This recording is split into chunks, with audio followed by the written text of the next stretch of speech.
Hi, and welcome back to This Week in Wrestling in Mom's Basement, Week 12. That's right? Yeah. Right. I, of course, am Patrick Young. This guy to my right never doubts all dandy, Joe Venuto. Thank you. You're welcome. El Dandy's my favorite cruiserweight. Yeah. Along with Lana's Yeah. 4 or 5. What about Super Kalo? I do like him. Don't you? He's better than Rey Mysterio, Psychosis, and who? No. Yes. No. Yes. No. Yes. But on the topic of cruiserweights. There we go. Yes. Nice seg. Yes, the irrelevant cruiserweights, the ones that we just mentioned. And apparently arguably the best booked thing on Raw.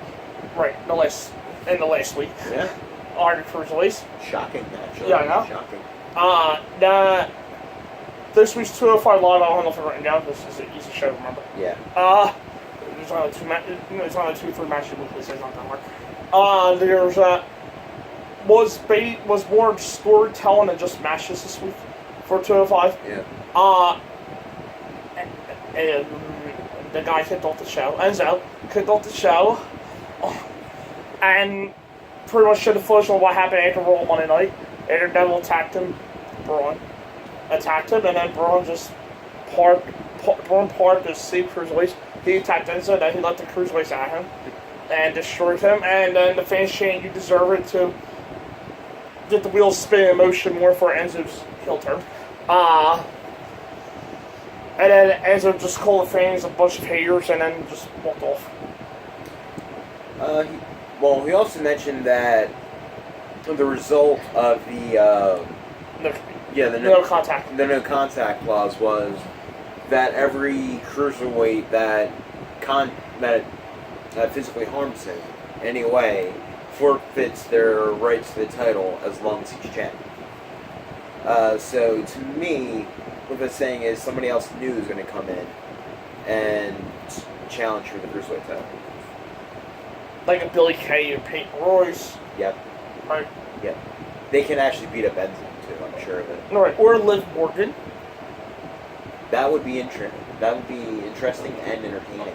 Because as you notice, they keep Enzo's real life heat going as part of the story. Yeah. So, the stripper that he cheated with Liv on, a lot of people could call up for this. That's true. I think we just named the top 4 options. Or actually add a good competitor into it and make it Tyler Bate, who's been thirsty for Liv. Right. Thirsty, as the kids would say these days. Yes. Now we're filming this on Monday, so if anybody else out here is thirsty for Liv, I mean, why wouldn't you be? Side note, and a little side promotion for Liv's Twitter. Go check out her Twitter. For the picture she posted earlier today. Go check out Tyler Bates' Twitter too. Yeah, he first. For his flirting with Liv Morgan. That is at. It's oddly cute and entertaining. I don't know Tyler Bates' Twitter handle off the top of my head. I don't know the Twitter handle either. And Liv's is just. I'm sure you can find it. And Liv Morgan's is at only Liv once. It might be like Tyler Bate 97 or something like that. Yeah, that sounds good. Yeah, but the side note is just for Liv's picture, not for her and Wendy Billy. Don't look at that. And that actually. But yeah, it was a very nice black. Leave it to the message. And where were we? Yeah, her ex. Compared to last Sunday, after No Mercy, I'm starting to warm up to this idea. Yeah. As a cruiserweight champion. Being as a prick heel, honky tonk man like thing. Yeah. For the cruiserweight.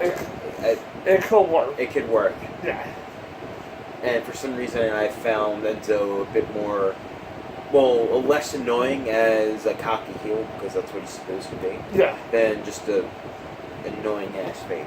Right. After that, the open match, Kira Tozawa beat Tony Nese with the senton off the top, and then afterwards, Drew Gulak on the continuous PowerPoint presentation. Point number 7, no chanting. Slide number 7. Slide number 7, no chanting. And then Tozawa... No celebrating. No celebrating. His sign said, yes. No chanting. And then Tozawa dragged with him out the ring. I'm actually surprised how much legs Gulak has with this make 205 live great again or whatever. It's surprising me, and now he's actually added a slideshow, which I oddly look forward to just about every week. With it, whatever is going to happen next, it's weird and nerdy, but so am I. Yeah, exactly. I mean, who does these PowerPoint? And Tuzel and Tony Nese also had a good match too. Probably had the strongest. Well, there's only 2 matches, and it was the stronger match of the league. Exactly. And that was essentially TJP versus Lindsay Dorado. After TJP pulled out a break in response to it last week. As Lindsay Vegas in the ring, versus Swan ran by him and chased off TJ. Leading to I'm going to come in on the final match between the two in a few weeks.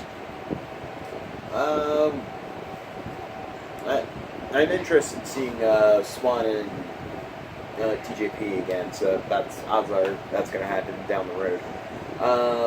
And I could also sort of want to see Lindsay too. I didn't really see much of him in the Cruiserweight division. No.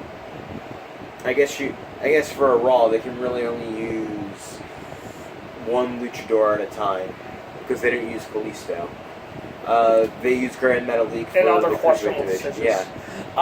However, you could also add Kalisto in the Cruiserweight division. Right. That would be great. That would be fantastic. Sound a little bit like Donald Trump there, but we'll get past that. However, I guess it was nice seeing Lindsay, and I like the continuation of their feud, of TJP and Swan's feud. The Cruiserweight should get the first hour of Raw. That's what I would do. If we're going to keep on Raw, the Cruiserweight should get the first hour. And then Raw has still technically a 2-hour show. And it's actually easier on Raw because then they don't have to come up with random film every week. So they got the 2 hours that they need to focus on. That's what you actually. You could probably mix it up a bit more. You don't have to use everybody on Raw every single week. Try to create more like a NXT process of booking. Right. And that was a backstage vignette of Brian Kendrick and the newly heel turned gentleman Jack Gallagher. They have more of a dark side. Well, Kendrick's always been dark, and now Gallagher turned to a more darker character. They're calling him Jack the Ripper. That leads to Cedric Alexander versus gentleman Jack Gallagher tonight on 205 Live. By the time you see this video. Yeah, it's true. Yeah. I did like how the interview shot was set up with them like in a dark area with the cage. It looks different than any other setup promo talk or that there's like instant interviews, which I guess is the closest thing to compare it to, or like the setup interview promos at the interview set. I did like that visual, and it was very refreshing to see something different like that. As for Gallagher, I am interested in seeing his more serious character and where that actually goes to. And hopefully he can also help out Cedric, who I see as the future face of the Cruiserweights. And then the main event, Neville, before Cesaro, Daivari cut another promo on Enzo. And then Neville and Daivari, match was fine. It was pretty much one-sided. Yeah. Each way. Enzo got involved, Daivari snuck Neville. Then Neville just turned the tables on him and eventually made him tap out to the ring siren. And then after the match, Enzo laid out Neville with the crush to, I think, to officially complete the double turn. Yes. Of Enzo's heel, and now Neville's babyface. Yeah, the match, like Joe said, was fine itself. It was serviceable. And it really wasn't anything to write home about. But it didn't feel like I was wasting my time watching. However, to add to what Joe said happened before the match, Daivari's promo was actually him trying to butter Enzo up. Possibly use it as, hey look, It was my mentality. I'm sorry, I deserve a title shot. It's pretty much what I took from it. Mm-hmm. So at least there's a smart heel that's trying to smooth his way into doing what he wants to and getting what he wants to. Yeah. I'm not sure what this leaves up for TLC in 3 weeks because I'm not sure they bring anybody up right away to feud with him. So and nobody is technically allowed to get a cruiserweight championship shot. That is true. And TLC is October 22nd, just in case Raw wants to book any matches besides Asuka's debut, unless they're selling it on Asuka's debut. Yeah. Just let him know.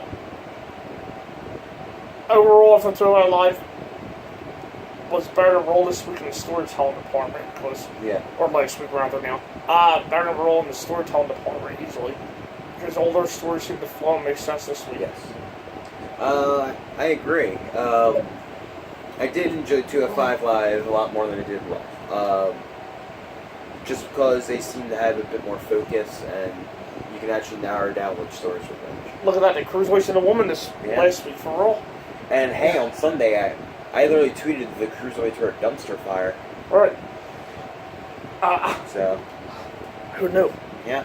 Now moving on to the NXT review for Wednesday of last week, because I can't think of the date. Yeah, that sounds good. September 27th. Yeah, let's go with that. It was a Wednesday night. Adam Cole made his much anticipated ring debut last week on NXT against our Young. The match headlined the show. Lars Sullivan versus Tony Lorcan. Heavy Machinery had an enhancement match. Liv Morgan for Vanessa Bourne and Cassie Zona for Fabian Aichner at his debut. The tip things off was Lars Sullivan versus Oni Lorcan. Oni was, it was a short match. All the matches on NXT before I just started were short this week. Nothing was long, but all of them enhanced something, so.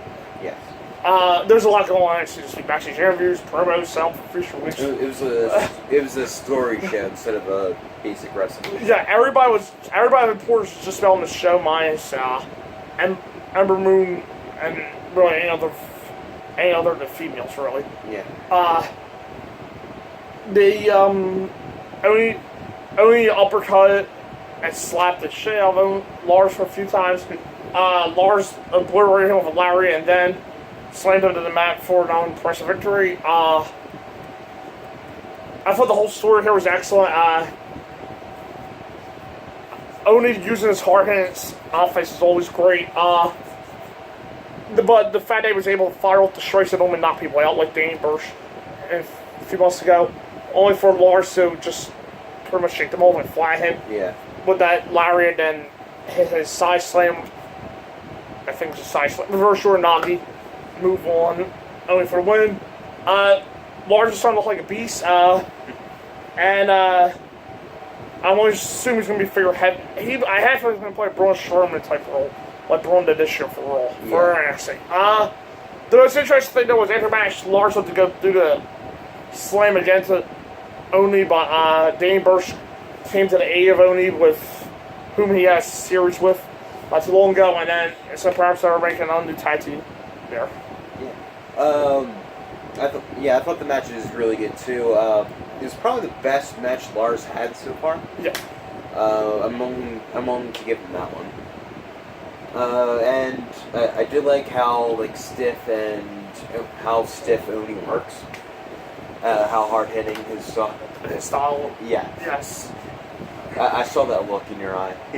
that wasn't an innuendo. Listen, that was saying he works stiff, meaning he hits hard. Listen, I'm okay for the stiffness. I'm down with the stiffness. In wrestling, I prefer my men stiff. He was stiff as wood. That's fine. I prefer my men stiff as wood in wrestling. Okay. Hard hitting and stiff.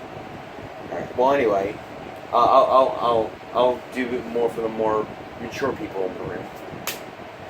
Slaps. He essentially used strong style. I like my men strong style in wrestling. Fine. There we go. He essentially used a bit more of a strong style ass-kicking offense. And I love his work. It's very understated, and it's a shame because he's really good at working. And Mars being able to just take slaps like crazy proves that he's just more than a basic formulaic WWE big man.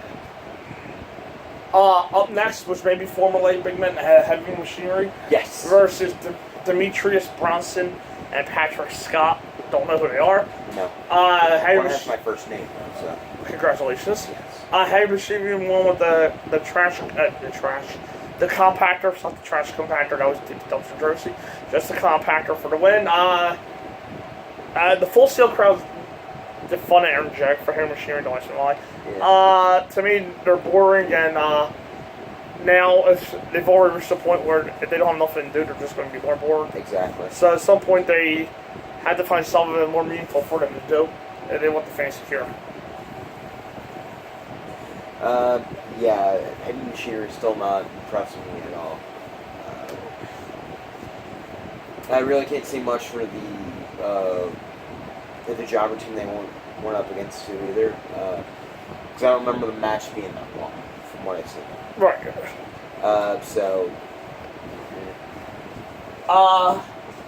Up next was Liv. However, no, I don't give it a compliment. It was kept short, so the down part of the show didn't actually end up that long. Up next was Liv Morgan versus Vanessa Borne. Liv won it with a double stomp, then followed by a Rumble Bulldog, and then double knees to the face for the win. I'm not sure the match wasn't that terrible considering who was in it. It was a showcase for Liv, who probably appeared the best I've seen her in between ropes. There were some flubs though, I'm not gonna lie. Her finisher's a different take on Jericho's Cobra. Jericho invented that. She doesn't have the resume of like an Ember, a Nikki, a Kyrie, a Ruby from the Independents, but you can tell she's going to be a potential star for WWE. Yeah. For her. Vanessa didn't look too bad in the limited time she was on offense. But she's still relatively new and she's a step behind Liv in her development though, but I thought she'll be a good addition to the loaded women's roster in the years to come for her.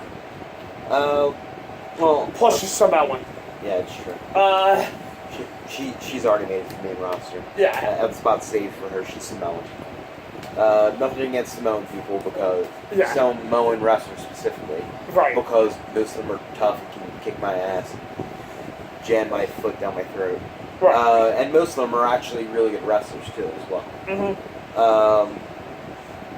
But it just seems like there's a ton of them. However, for the match, it was a solid match. Liv did look impressive to me as well. There's still a bit more work that she needs to do. However, the point of NXT has always been, maybe we sometimes forget this, is that it's a developmental brand. It is? People are allowed to improve on NXT. I thought the main roster was developmental. No, you improve on the better show to get sent up to the worse shows. I mean, that's not how it should happen, but that's just what happens. Up next was Cassidy Zona versus Cruiserweight Classic competitor Fabian Aichner in his NXT debut. This was the match at night. Yes, I agree. Ona won with a Cyclone kick. Cassidy saved Fabian, looked like $1 million out there. But Fabian more than held his end of the bargain. He delivered a phenomenal performance. He did a double springboard moonsault, which missed. I led to a Cyclone kick. But he did that. He did a no-handed glider springboard off the top rope to the outside. His performances suggest NXT may have a legitimate start on their hands. Yes. He was also, besides aerialist, hard-handed, intense, and was equal to Ono in that regard. Yes, I agree. Ono obviously was the right guy to go over, but I won't be surprised if one day Fabian is beating guys like Ono. Yeah, oh yeah. Actually, that might be one day soon, too. Yeah, it was definitely my favorite match of the NXT show. Fabian Woe was very impressive to me. Going to the match, I had completely forgot that he was in The the Cruiserweight. Cruiserweight Yeah. Classic. So, however, I did remember his springboard he did on Gallagher, I believe it was. Yeah, so was. From the VA package. I was like, oh yeah, that did happen.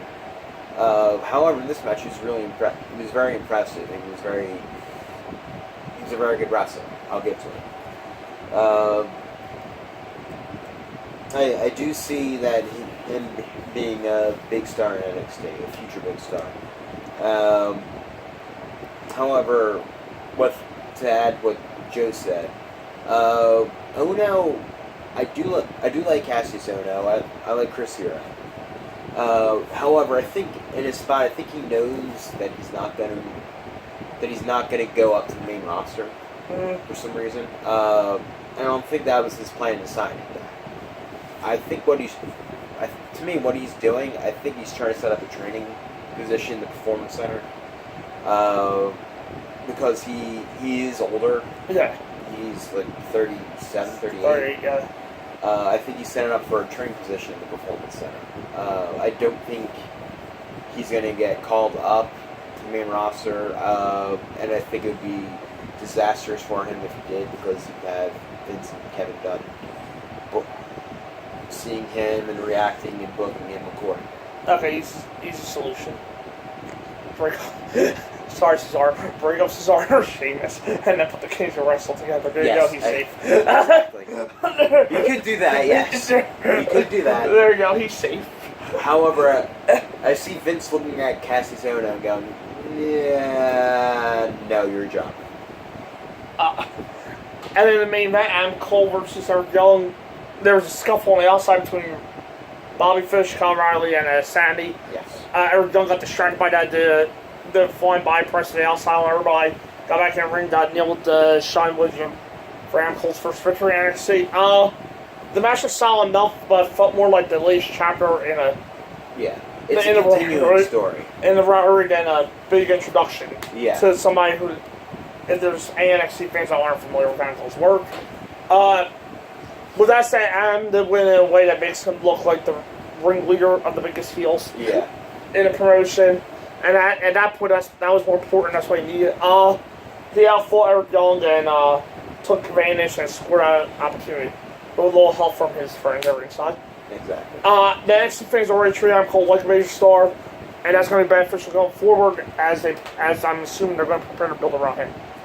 Adam Cole, baby. His first match in NXT. It was a fine serviceable match. It continued the storyline that Sanity has with the Undisputed or the Undisputed Era. Cole's promo pretty much, he cut 4, I thought was fantastic. He's always great the mic. To me, when I've seen his Ring of Honor stuff. He kept on saying Undisputed instead of Undisputed Era. So I'm not officially sure what the group's names were called. Or was it just to him a way of going Undisputed Era? I thought the match was good though, and I thought it continues their story and capped off a nice episode of NXT. Agreed. I almost lost my breath there. And now we go for this video. In the next videos will be a Slammer 1999 and Science Vs. Series. Yep. We'll see you then. Interesting video. See you later.